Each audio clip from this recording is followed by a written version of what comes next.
বাংলাদেশে ব্রাজিল আর্জেন্টিনার কি ক্রেজ রে ভাই। মানে একজন আর একজনের জার্সি চিরা ফেলায় দেয়, মারামারি লাগতেছে, 7 আপ দিয়ে গোসল করে দল চেঞ্জ করতেছে, দুধ দিয়ে গোসল করে দল চেঞ্জ করতেছে। অথচ দুজনের যে একটা কমন বাপ আছে, এটা কি জানেন?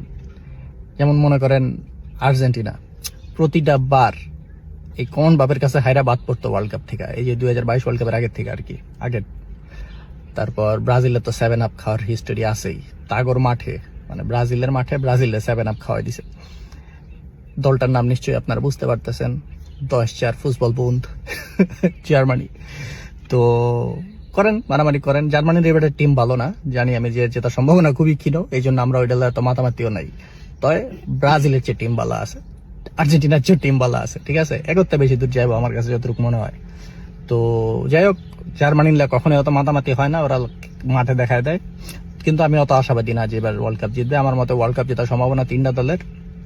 একটা হইতেছে আপনার ফ্রান্স, সবচেয়ে স্ট্রং টিম, আর সবচেয়ে ব্যালেন্স টিম হইতেছে পর্তুগাল।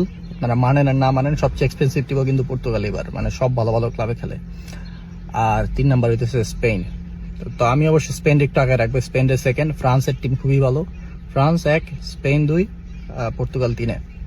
তো যাই হোক, দেখা যাক কি হয়। এটা নিয়ে কথা বলার